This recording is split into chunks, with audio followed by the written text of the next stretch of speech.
New month. Hello, good evening, welcome. This is Ghana Tonight. Well, I have my news about the Sawe Kanda, also live on TV3 Ghana on Facebook, DSV channel 279, all across the world on 3news.com. I am Alfred Okanse.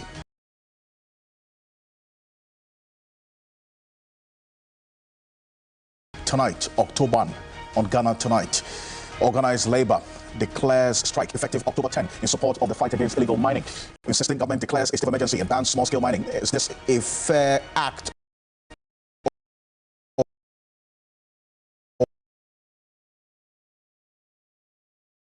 Or an act too far? We have a conversation on that tonight. Stay with us here on the National Democratic Congress NDC welcomes the decision by the Electoral Commission of Ghana to furnish the parties with the corrected provisional voters register and also to re-exhibit the register. We have this and more from the IPAC meeting earlier today. Stay with us here on your Election Command Center. Stay on this. The latest poll gives NDC's John Mahama a one-touch victory in the December poll. What dynamics played out in his favor? Musa Dankwa joins us tonight for a conversation as always. We have Manifesto check here on your Election Command Center. You're an integral part of the conversation. Let's hear from you. The hashtag we're using is GhanaTonight on Facebook and on X. Let's get talking.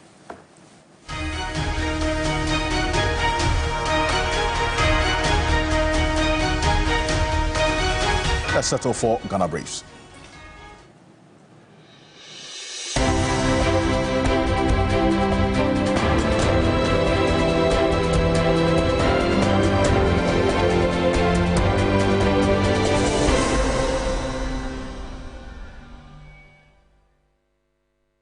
Organized Labour has declared a nationwide strike on Thursday, October 10. The strike is to demand that government bans Galamsey and small-scale mining. Spokesperson of Organized Labour, Joshua Ansah, asked all workers to join the strike. Following the expiration of our deadline and the failure of government to meet our demands on illegal mining, that is Galamsey, Organized Labour has decided to declare a nationwide strike with effect from October 10th, 2024. We are therefore calling on all workers to stay at home starting Thursday, October 10, 2024, until government accedes to our demands.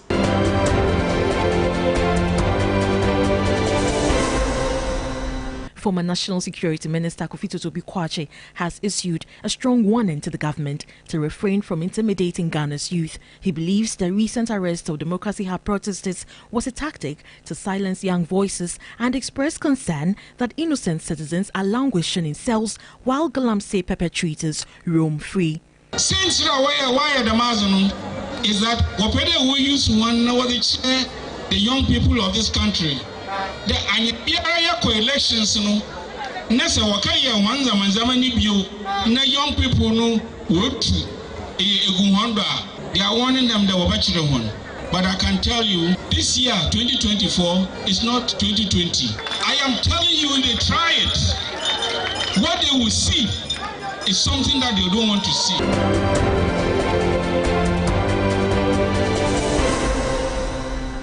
The register is clean, robust and ready for election 2024. That's according to the Electoral Commission as it addressed concerns of the NDC at an inter-party advisory committee IPAC meeting. Responding to the NDC's allegations, chairperson of the Electoral Commission affirmed that the current provisional register has been significantly updated and is more accurate than the previous version.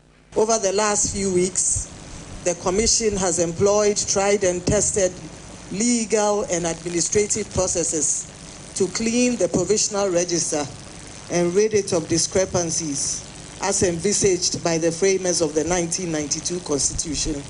We can confidently state that most of the discrepancies discovered to date have been resolved.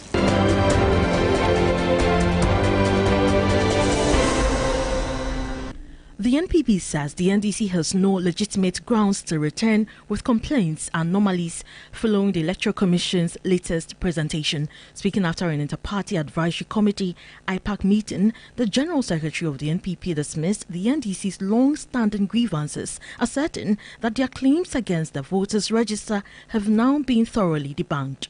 For the issue that they are talking about, is something that is very common during provisional register exercise. So all the issues that they raise is something that happens during voter exhibition. It's something that gives us opportunity to look at it. Now, you just don't draw conclusion and start attacking an institution. And when you are asked to bring your data, you say, no, I won't bring the data.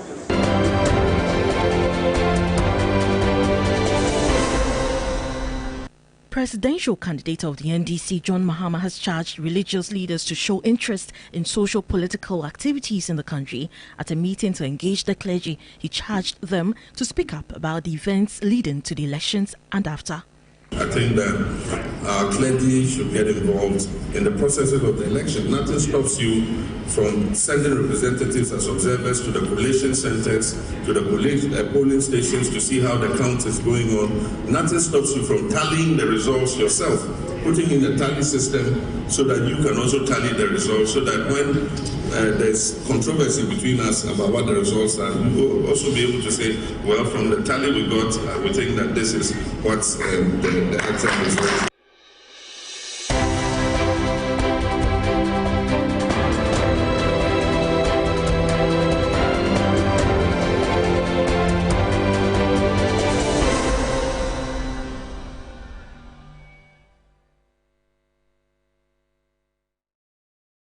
Well, as more news on 3news.com, make some time and visit 3news.com. This is Ghana Tonight.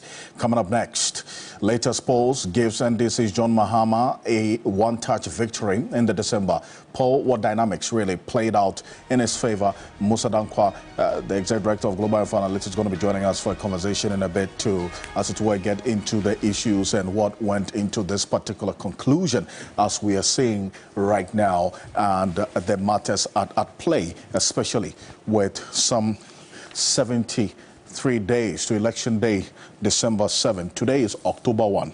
Now, the conversation that is brewing now is exactly how things are going to play out, especially if this trend is going to remain the same or these persons who were surveyed will change their minds. That's the question. According to Musa Dankwa's poll, that was released earlier today, some 8,206 persons were surveyed in this poll. 8,206 respondents.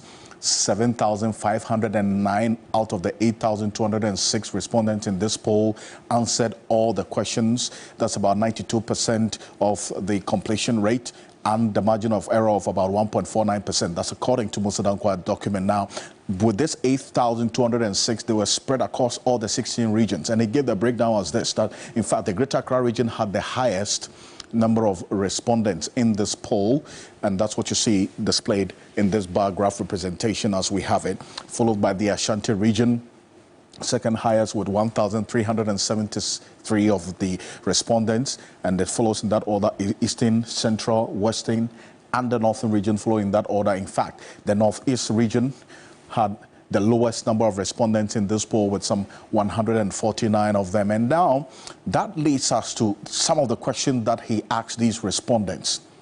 The first was about the assessment of the performance of the current NPP administration led by Nana Addo Dankwa Akufo-Addo. And this were the respondents' own verdict on this, the direction of the country. He asked a specific question.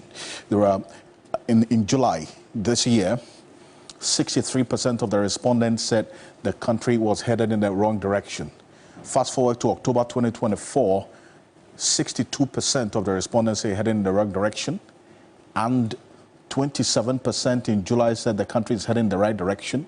Guess what? In October 2024, 31%, that's an increase of about 4 percentage points between July and October. 31% say the country is headed in the right direction. There are about 10% of the persons who said in July that they don't have an opinion. Well, guess what? That has also reduced to about 7. So you can understand what that means is that those who said they didn't have an opinion in the month of July, in October they had an opinion, but it swung in the favor of Nana Addo Dankwa Akufo-Addo, saying they're going in the right direction. But that question about the president's job approval as to whether the president is doing as expected, you see a slight, there's some linkage in there. there were about 35% of the respondents in July who in July 2024 said the approval of the president's job is doing well, is doing good. Well, guess what? In July, that's in October 2024, 36% say he's not. That's an increase of about 1 percentage point. If you look at that, those who disapprove of his job, in July, 60% said, well, you know what, they do not approve of his job. He's not doing well as president. October, that dropped to 59%. Those who say they don't have an opinion still say same. But this question about which of the following will have greater influence on how you vote in the 2024 election, the 8,206 respondents say the current economic conditions will be the major driver in their decision-making as to who to vote for, the current state of the economy. So you hear some of the political parties adopt the Shewa Sitinemuna Tuaba, that kind of campaign mantra. Now, if you look at it, the next issue is the past performance of the political parties. That's going to be the next major consideration for them, the people who were surveyed in this poll. And then the third is the credibility of the candidates as well. They look at the party's manifesto comes in fourth, and the fight against illegal mining is in there as one of the considerations for the persons who were surveyed, that they will look at how this Galamsey fight is being fought. And we'll get into it as we go on, because there are some others who also have a few thoughts to share as to how the fight against illegal mining will influence their decision on who to vote for. Then it went to, if elections were held in October, that's today, October 1, who were the respondents going to vote for? Guess what? These were the responses that Global Info Analytics got. 53% of the respondents said they're going to go vote for John Mahama if elections were held on this today, October 1. 36% Dr. Mahmoud Bawumia, 7% Alan Kojo Tremantian, Nana Kwame Bediako, Cheddar comes in that order with 3%. And then we wanted to understand how, if we do a month-on-month analysis, whether there's been some significant change. Because in July, according to the respondents, 51% of the respondents in July said if elections were held, then we're going to vote for John Mahama. Fast forward, there's been 0.05% increase for John Mahama in October, but a 0.95% decrease for those who said they were going to vote for Dr. Mahmoud Bawumia if elections were held either in July or October. So that's the change in the polls between July and October as things are playing out right now. So we asked specific questions as to exactly how the situation will be for the next couple of months ahead of us, because roughly we have about, maybe 9 weeks, they're about to go into this election, December 7, and Musa Dankwa is Executive Director of Global Info Analytics, is joining us on Zoom. Mr. Dankwa, appreciate your time. Thank you so much for joining us here on Ghana Tonight. First off, I see, as we put on the screen right now, this percentage point increase, and it's a positive change for John Mahama, and then also we see that dip for Dr. Mahmoud Bawumia, and it cuts across all the 12 regions. What could have accounted for this? Mahama largely remained flat overall. He made some gains elsewhere and lost elsewhere, but overall the numbers wouldn't up and he was flat. He was just up by 0.05%, which is very insignificant. The movement we saw in the poll between July and September were largely in the corner of Alan Chiramachin and Bawumia, who lost grounds, and then those losses went to Nana Kwame Bediako and some of the new candidates. Now, what caused it? We've seen some movement among younger voters. Whereas in the last period, Bawumia was at par with first-time voters. He has lost grounds among these first-time voters, and Mahama is now leading first-time voters. So that is one of the reasons that we saw in the poll. And then again, on the religious front, we see Bawumia losing grounds among the Muslims vote. And then Bahama gaining some grounds. And I think these were the key main drivers of changes we saw in the poll between the periods. Not forgetting that in the Ashanti region, Nana Kwame kind of got a lot more vote from Alan because Mahama and Bawumia were flat in the Ashanti region, whereas Bedia increased the share in the Ashanti region through a loss of 4% from Alan. And then finally, in the Eastern region, Bawumia dropped from 49 to 42%, and those gains went to Mahama, Alan, and Nana Kwame Bediako. So you can see that MPP dropped quite a bit in the Eastern region, and then Alan dropped a bit in the Ashanti region to I see, but Mr. Dankwa, it's an interesting point that you make about the loss of grounds by Dr. Mahmoud Bawumia in some Muslim communities, and we want to interrogate that a bit further as we go on. But then again, it appears, based on what you have just showed us in this latest poll, that Nana Kwame Bediako, I mean, call him Cheddar, is proving to be a potent force going into this election, is it not? Yeah, I mean, he's getting the backing of younger voters, people who are below the age of 30 years or 34 years. And these voters account for about 50% of the voting population. So when you get a support from this group, certainly it's going to give you some numbers up. Interestingly, he's doing 10% among first-time voters, which is quite significant. I see. And you're saying this trend, from what we are seeing, this trend, based on the interaction you had with them, is not likely to change in the next weeks ahead of us into December 7? You see, there will be some movement here and there, but it will not be much, significant. Where the polling numbers are, we've seen it remain stable. If you look at the data that we've published so far, you only see 1% here, 2 there, 1 there. You don't see dramatic changes in the numbers. And that's what tells me that the numbers are stable. And interestingly, for those who say that they are not going to change their mind as to who they will vote for, it was 71% in July. It is now 73%, up 2%. It means people are really firming up their position. They're not changing positions. And that is what could be worrying for the parties who are behind. If you are behind in the polls and people have already made up their mind, then you are in trouble. Well, but then again, so you're saying that even with 13 presidential candidates going into this election, a party can still win one touch at the first round, regardless of the numbers of the presidential candidates we are seeing right now, who would also draw votes, you know, for themselves from other places? I believe so. There's no doubt in my mind that it will be a first round win. The reason I'm saying this is because if you look at the demography of people who in 2020 voted for Nana, it's very important to understand how they are voting. For those who in 2020 went for Nana, about 19% of them are voting for Mahama.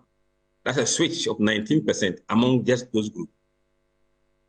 And if you look at among first-time voters, it's leading 48%. So if you are winning among the older voters, you are winning from the first-time voters, it means you are winning the election. It's as simple as that.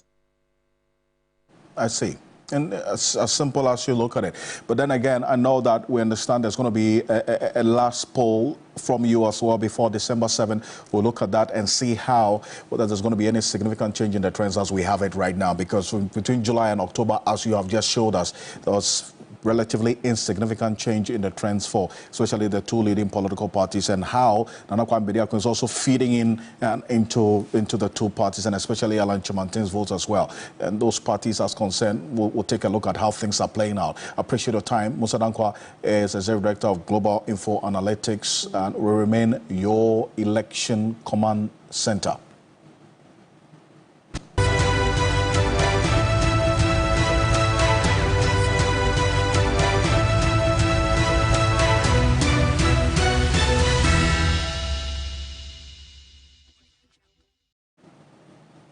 This is your Election Command Center. Coming up next, the National Democratic Congress was welcoming the decision by the Electoral Commission of Ghana to furnish the parties with the corrected provisional voters register and also to re-exhibit the register.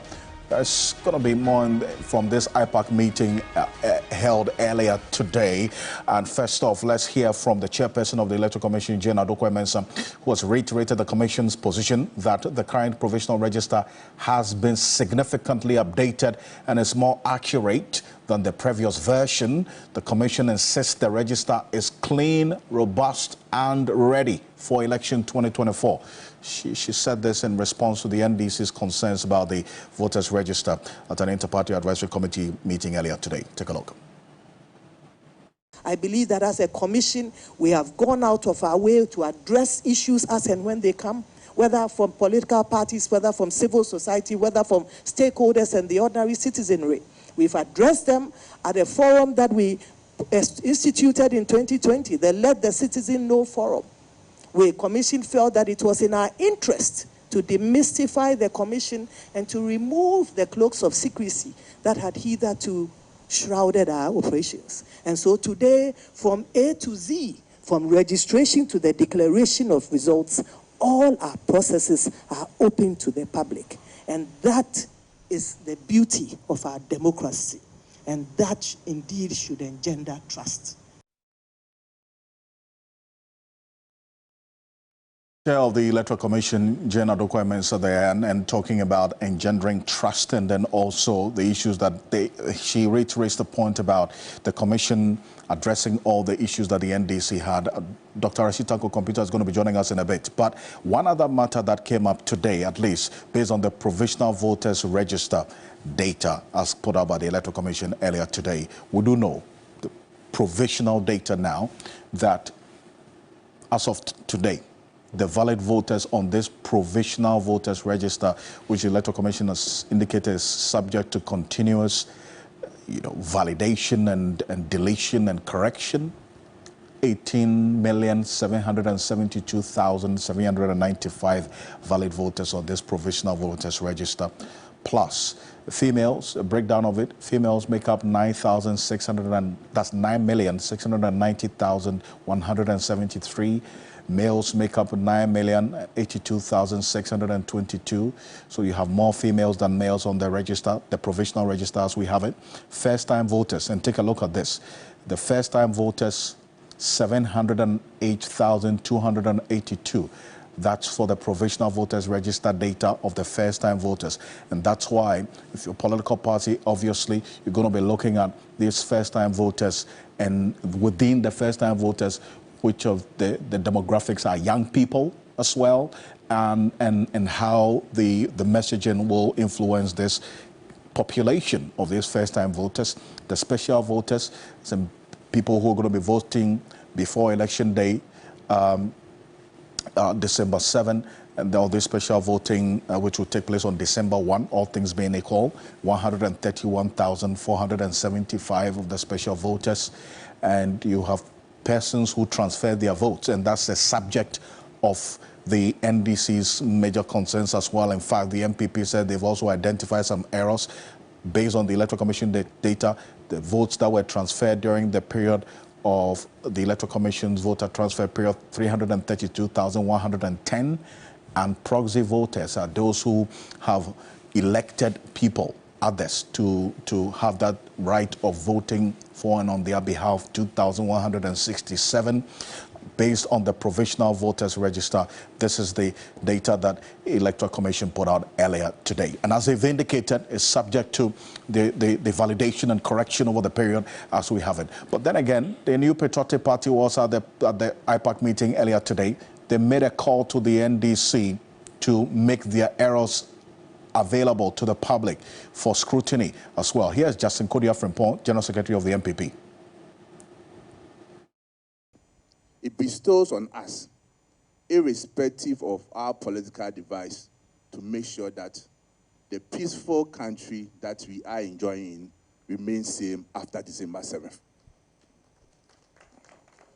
But Chair, not long ago, certain people were asked to hit the street to demonstrate against the Electoral Commission based on what they perceive to be discrepancies and an attempt to rig the election for the New Patriotic Party. Upon several calls from key stakeholders that if NDC indeed have legitimate concerns to raise, we even asked them to do a press conference, invite all of us, walk us through all the allegations that they are talking about. Today, as we speak, the NDC is yet to give those so-called allegations and discrepancies to the Electoral Commission. Let it be on record. And for me, I challenge them that all those allegations that they are making and how the Electoral Commission will be able to address the issue, they don't have any further allegations. If indeed they do have it, they should bring it forth for us to interrogate it and see whether the Electoral Commission has addressed it or not. It's not a question about having a leaking roof and mopping your floor. It's about the data, what you presented to the Electoral Commission. The whole people of Ghana want to see it.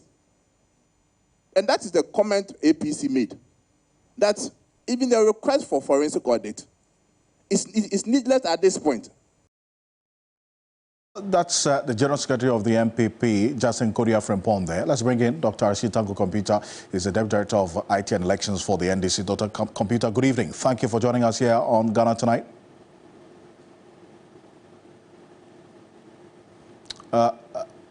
Well, if you can unmute for me, please. Quick. Hello.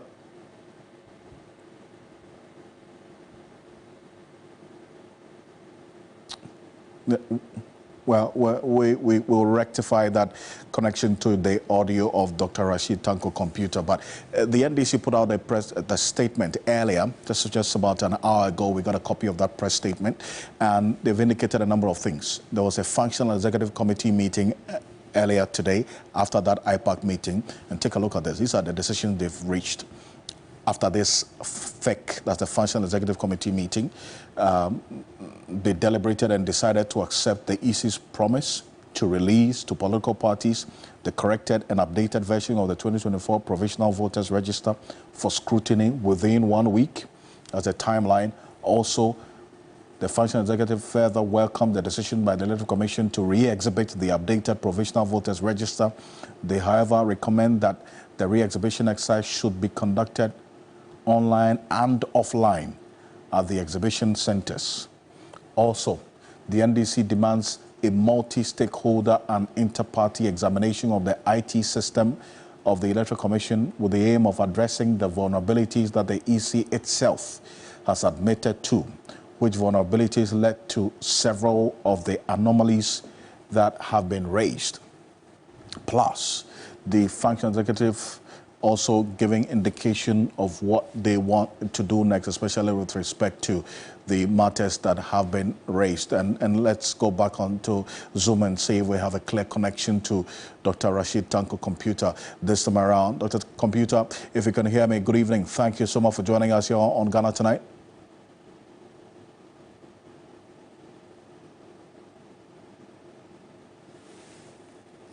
Unfortunately, we will try to get that connection clear. But still on the matters of election, and stay with me here on your Election Command Center. We'll connect back to Dr. Rashid Tanko Computer. But earlier today, as we did last week, when we sat with the diplomatic community to understand their own gauging of what is happening and how they're also reacting to the issues related to the upcoming elections. Last week, we spoke to the Minister in charge of African Affairs for the UK. Today, I sat with the German ambassador to Ghana, Ambassador Daniel Kroll, and he had a few things to share with regards to the elections ahead of us and what, for them, as our partner in development, they're looking at. Take a look. We're just, I would say, weeks away from this election. You, as a country, an integral part of our governance collaboration, not just a business or economic collaboration, but a governance collaboration as well. From where you sit, what would be your word or expectation going into the election? My message is that I trust in the Ghanaians. The Ghanaians love their democracy, and they will make sure that the will they express at the ballot booth on the 7th of December will be translated into reality. So it's a very complex process. Elections sounds so easy, but you have all these challenges with registration and so on.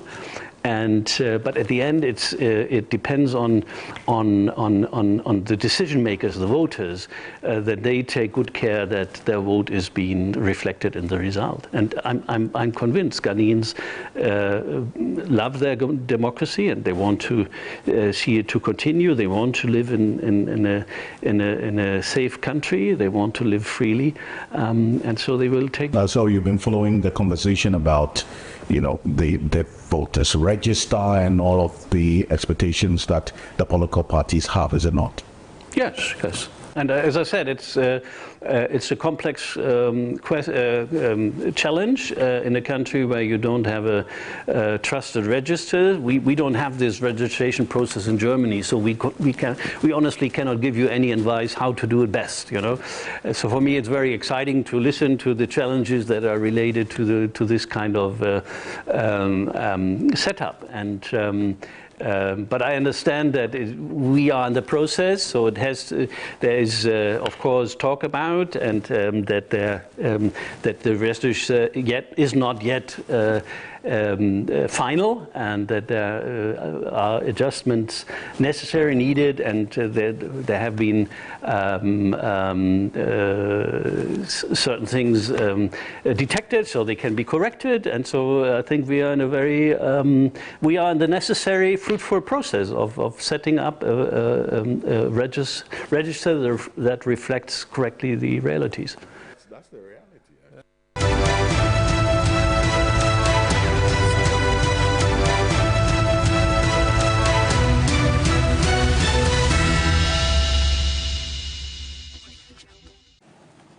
Romania Election Command Center, and let's just go back to the Deputy Director of IT and Elections for the NDC, Dr. Rashid Tanko Computer, and see if we have a clear connection to him this time around, and get the responses, especially from the issues that the Electoral Commission has raised concerning the issues that they put up with respect to the voters register. And the Electoral Commission earlier today did a whole presentation addressing some of the issues that the NDC had brought up, and whether that also indeed answers the questions that they had prior to the IPAC meeting earlier today. Dr. Rashid Tanko Computer, if you can hear me, good evening. Thank you for joining us here on Ghana Tonight. Good evening. Good evening, my brother. And let me say good evening to your cherished viewers. Perfect. Now, I can hear you clearly. Now, first off, the NPP is throwing up the invitation to you. They say organize a press conference and invite them and the other political parties and display the errors and the illegalities you have identified, because the Electoral Commission has also done a presentation today indicating they have corrected all the issues that you brought up. Is it one that you're going to consider? Well, Alfred, you have just seen our press statement.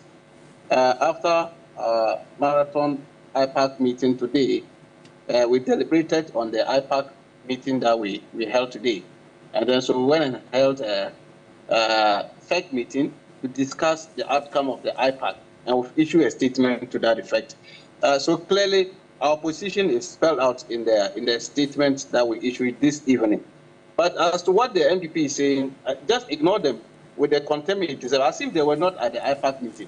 You saw it. Your reporters were there. The presentation by the Electoral Commission borders on the discrepancies the NDC identified. So which one are they talking about? All the discrepancies that the Electoral Commission talked about were discrepancies identified by the NDC. And it wasn't the EC themselves, they identified those things. So all the corrections that they were talking of were the discrepancies that we gave them.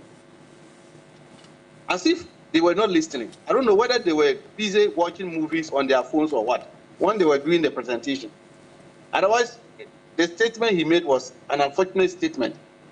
Clearly, the discrepancies that, if you look at the admission by the Electoral Commission to some of the discrepancies, if we hadn't presented evidence to them, if we hadn't showed them some of the issues at stake, how come they were able to identify and then solve them? Was it the Electoral Commission that identified the over 243,000 old data of transfers added to it? Is it not the same Electoral Commission that admitted that, yes, there was no liveliness check? That is why illegal transfers occurred. Is it not the same Electoral Commission which says that their IT system is vulnerable? We identify it because people login credential could be used by even their girlfriends to get into the data. So what is the NPP talking about? They should shut up. Oh, well, I mean, but then again, I see in that statement that you issued that you have accepted the promise. The Electoral Commission made a promise to you that within 1 week, they're going to make available to you, the parties, the corrected provisional voters register. Was that a promise? Oh, yes, yes. I mean, this was one of, that's why we, at FEC, we deliberated and said, fair enough. If they said they have corrected almost all the discrepancies, and they are now coming now with a revised provisional register, fair enough. We will take it. We will accept that proposal so that we can take time to also study it, because they've also agreed that they are going to do re-exhibition, Albert Online. That is what they are going to do. We say, fair enough. We have no issue. Look, in any case, we are not antagonizing or fighting the Electoral Commission. They are not our enemies. Let's make it very clear. The Electoral Commission is not our enemy. It's not an enemy to the NDC. Neither the NDC is an enemy to the Electoral Commission.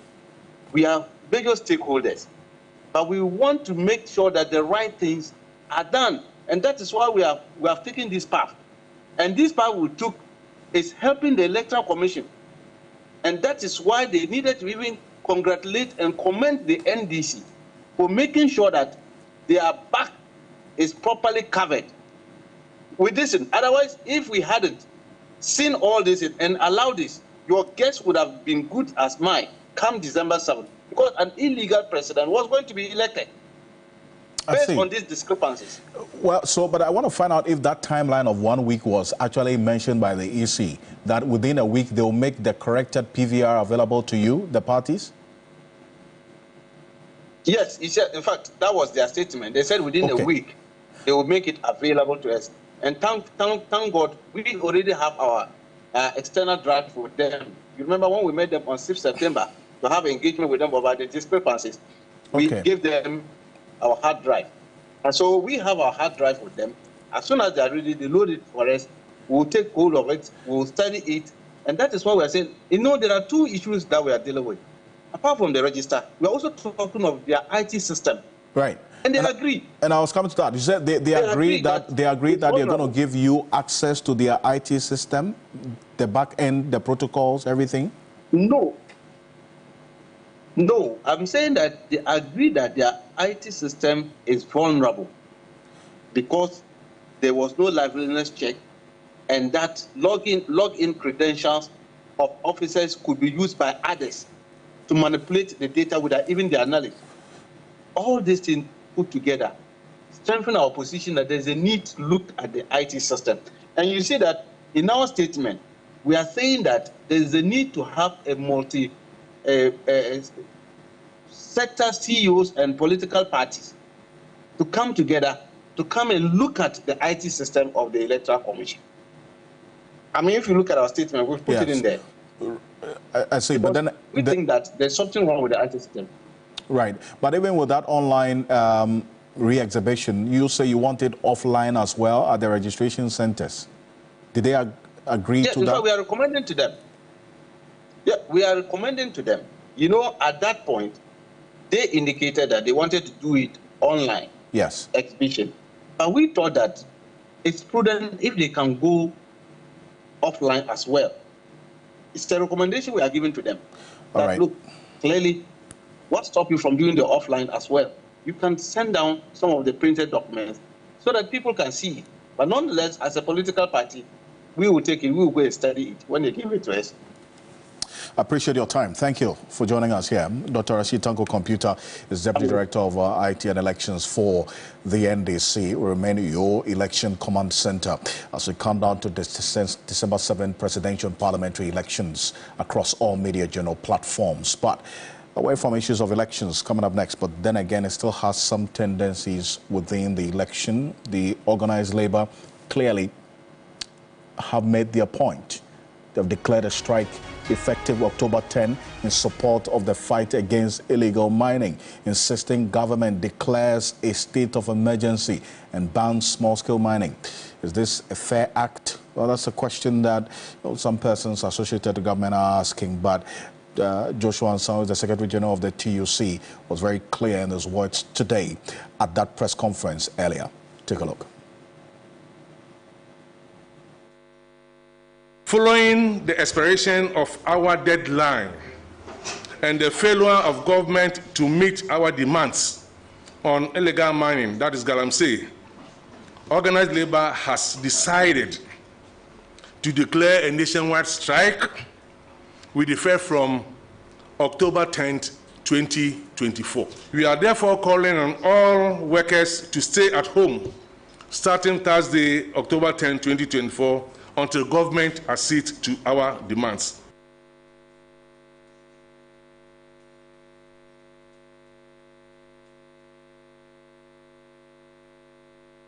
There you have it, clear in their words, and Ken Kumsin is joining us on Zoom right now for a conversation on this matter. And there's organized labor position declaring October 10 as the day they're going on strike to drum home their demands for a state of emergency to be declared. He is a member, in fact, a spokesperson for the group of organized labor that signed this petition as we have it, and then also the communication today of the strike, the Deputy General Secretary of the Ghana Federation of Labor. Mr. Ken Kumsin, good evening. Thank you for joining us here on Ghana Tonight. Well, if you can unmute for me, and while at it, I want to find out from you, first off, if between now and October 10, if there's any development that meets your expectations and they ask that to put before government, is that going to influence your decision on October 10? Good evening once again. Can I be heard? I can hear you. Clear? I can hear you clearly. Great. So the question you ask is... That's if between now and October 10, if any of your demands are met by government, would that influence your decision on October 10? Yes, I mean, the reason for the strike declaration is premised on the demand that was made by organized labor on the 11th of September. Obviously, once government responds to those demands, the strike action will not be necessary, because the strike essentially is based on those demands. So yes, if government respond to these demands, then obviously they need to embark on strike, or to commence the strike after the notice period will essentially be moot. So that must be placed on record. I see. But we're talking about a workforce of almost 700,000. I mean, that is if the size of labor is anything to go by. Do you have, from what it states now, the buy-in of the almost 700,000 workforce that on October 10, if we don't see a state of emergency declared and other demands, you're going on strike? Beyond 700,000, the 700,000 figure is actually the number estimated for public sector employees. This strike declaration encompasses all sector employees. There's both formal and informal, private sector and then public sector. So you have a private sector that also has very huge numbers depending on the sector you're looking at. So the numbers may be more than that. And the question of whether or not there is a buy-in, I think all of us understand that an essential of life, which is water, if it's poisoned, polluted, desecrated, for which reason we will become victims of few greedy, evil men who, by virtue of wanting to amass wealth, will subject with impunity all of us to this kind of catastrophe. The question of whether or not we are all for it, I don't think is a question that anybody will blink an eye.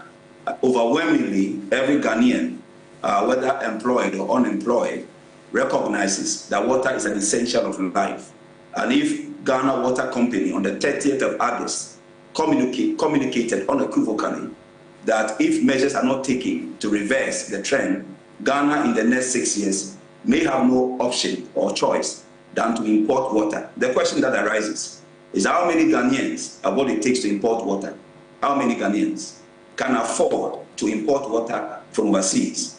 If the report from Ghana Water Company is illegitimate, then obviously the discussion is also illegitimate. But if it's legitimate and the source is credible, then we stand in the fork of the road, waiting to see what will happen to us if organized labor, Ghanaians in general, do not rise to challenge and to protest against this development. So yes, overwhelmingly there's a support.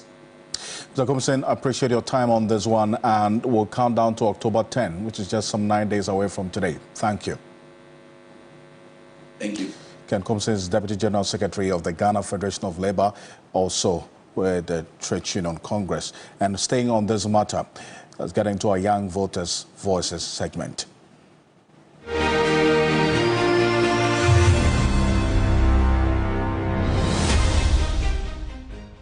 Well, we put this to young voters as to whether illegal mining and the fight against Galamsey will influence their choice of who to vote for. Take a look.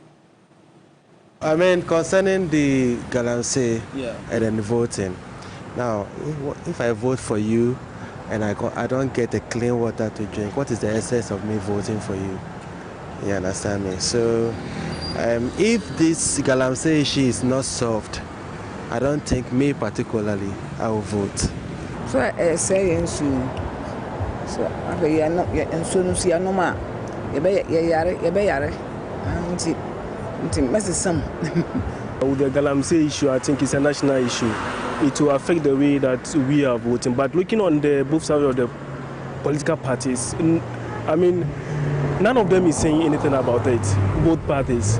It's only the individuals who are going for the demonstration and other stuff.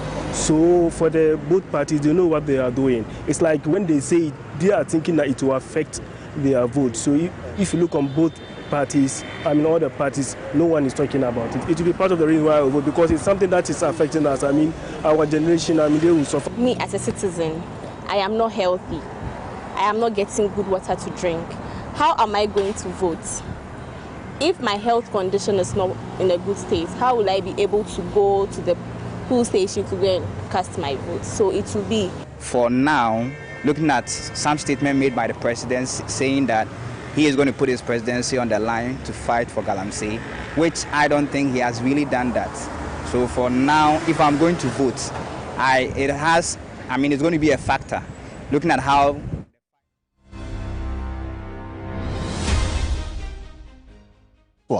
We put this to a poll, and in fact, captured in Global Info Analytics, they put that question: how likely is Galamsey going to influence your vote? Guess 43% of the respondents say it's likely, 19% are neutral, 38% say it's unlikely.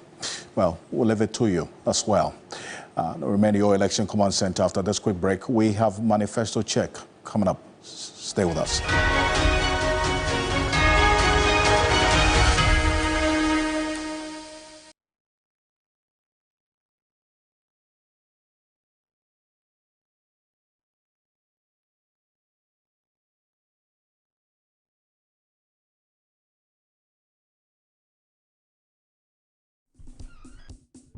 Yo, Jay, what be this? Why, you go write emails or something? Charlie, the bills and taxes are for paying. That's why they write plenty like that too. The movement from taxation to production, it make beans. You read the NDC manifesto I send you. That's why you the hustle. Your Mahama say when he come power, he go exempt micro and small businesses from paying VAT. He sounds to go give 2-year tax holiday to new businesses. So say them go first stand them elect up and grow better before them go start they pay corporate and personal income tax. Charlie, that they go for me. Now I make my mind say I no go vote. But this one dear, if I change my mind, then go vote give John Mahama. That no be all. Samsung go scrap e-levy, COVID tax, emission tax, and the 10% betting tax. No, it don't be. The e-levy said the cheapest. Swear. I like the tax wrong with you. Charlie, Kwanzaa, what else Mahama talk? If I talk you everything today, what else I will talk you tomorrow? Oh. Vote for change. Vote for John Mahama and the NDC. You know, 1 bucket of flamingo paint is equal to several buckets of any other paint brand on the market. Flamingo paint, superior durability, superior hiding, superior coverage. Flamingo paint, simply superior. You know, 1 bucket of flamingo paint is equal to several buckets of any other paint brand on the market. Flamingo paint, superior durability, superior hiding, superior coverage. Flamingo paint, simply luckiest star 712 hash. Luckiest everywhere. 8K. Hey, you can get an 8K. Get a packing so you have one line. Hey, wait.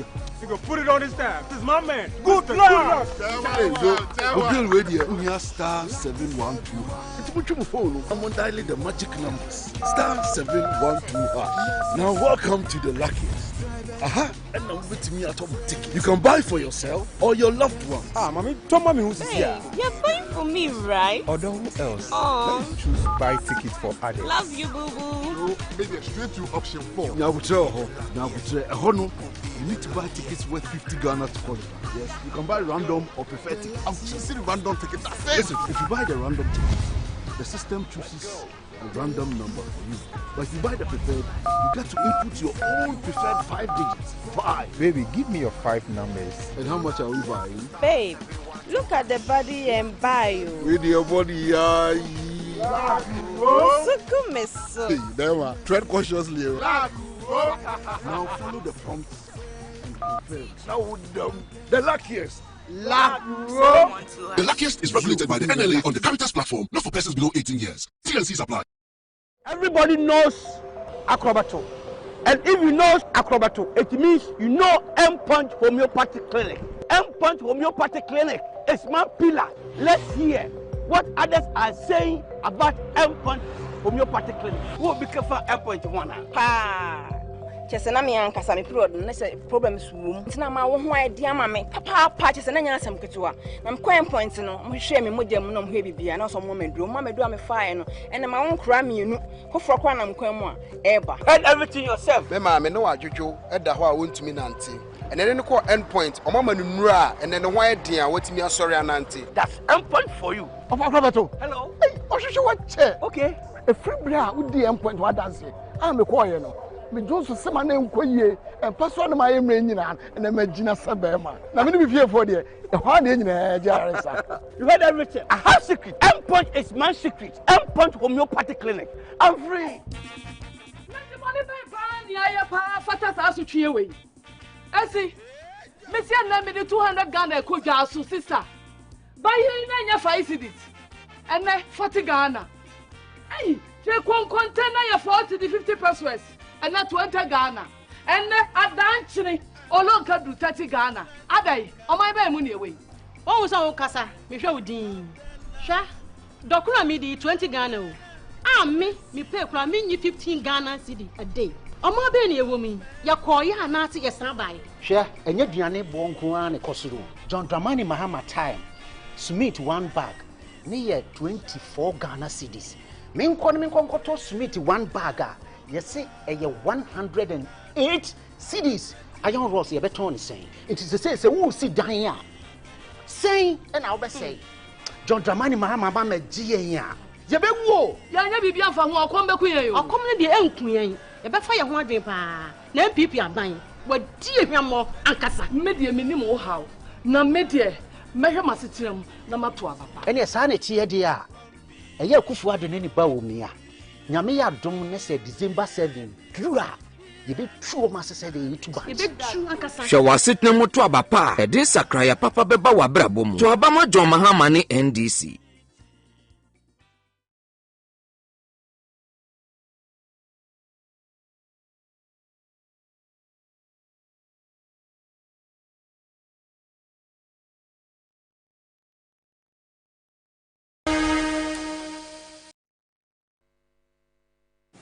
And this is your Election Command Center Manifesto check. We focus today, Dennis Barbera Dam, free senior high school policy, and the double track system. What's in there? Well, so the conversation has moved from whether or not to review the free senior high school, to now whether or not to abolish the double track. But of course, I mean, the double track has been of major concern to many key stakeholders in the space, especially in the education sector. Many are calling for it to be abolished or to be ended. Yeah.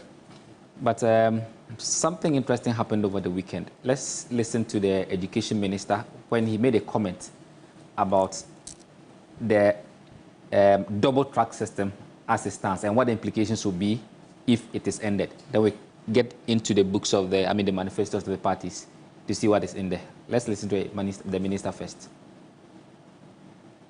Matisa keka and a double track and yebecham. Adi America memuma California school ko yeno. Wo say enye ubecham. Na men kan tell ma me no ma wo for am open school papa ama mama mo amutie mo TV so to mu cha double track mo a fi opokuare. They want to abolish the double track system. I can assure you, if they go ahead and do that, school like Opokuware wouldn't be able to admit more students. Thousands of children are likely to remain at home. I see. Yeah, so that's the education minister right there, talking about how if the double track system is abolished, then chances are that some schools will not be able to admit as many students as they are doing so under the double track system. I see, right. But this has been a problem for even his own government. And they have a vision to do away with this same double track system. And that's how come when you look at the 2020 manifesto of the MPP, parts of it talks about how they have a plan to phase it out. What he is saying will cause a problem. Yes. I mean, phasing it out essentially means that to do away with abolishing it. So in their manifesto, it is captured that we will leverage improved infrastructure towards phasing out the double track and harmonize the academic calendar across secondary schools. Now, he says that they say they will abolish it. The day there refers to the NDC. And that's because the NDC also has a similar promise in their 2024 manifesto, which says that the next NDC government will abolish the double track system to restore a stable academic calendar. So the difference between the two is the abolishing and then the phasing out. Yes, abolished and phasing out. But with the MPP, they make emphasis on improved infrastructure. However, because the NDC had itemized the things under this policy, they also talk about improving infrastructure and how they'll put in systems just so that, in fact, they even talk about partnering with private schools just so they can use that infrastructure. So the debate now is, one is abolition, one is phasing out. But the bottom line is that they admit that the current system that we are running with the double track system is not good enough for us to continue running it. Right. And if you have had interactions with people who are in the senior high school, I have had an encounter where a young lady from one of the schools in Accra tells me that they're on vacation now. They do not know when they're going back to school because the other track is in school now. To be in school. So that's a major challenge. But both parties have promised in their manifestos to abolish and to phase out. But as usual, there's politics around it. Sure. I mean, but with the MPP, you can understand. It is their baby. They want to protect it. They want to guard it, whichever way possible. And so it's abolish or phase out? Abolish or phase out. Bottom line is that they should just find a way of fixing the system so that we don't have students sit at home, not knowing when to go to school. Teachers not knowing when they're also going back to school. So in this case, you don't even have the SS1, SHS1, SHS2, SHS3 students in school at the same time? No. For some schools. You have them? Yes, but other schools who are running the double track, it's quite uncertain as to how their calendar looks like. The verdict, as always, is with the people, and this is Manifesto Check. As always, and you find this on 3news.com, also TV3 Ghana on Facebook, and also on X. Dennis, thank you. And there's more as well on 3news.com, Remedial Election Command Center. On behalf of the rest of the team, thank you so much for staying with us here on Ghana Tonight. Join us same time tomorrow for another conversation. My name is Alfred Okanse. Have a good night. Ghana Tonight is brought to you by Flamingo Paint. Superior durability, superior hiding, superior coverage, simply superior.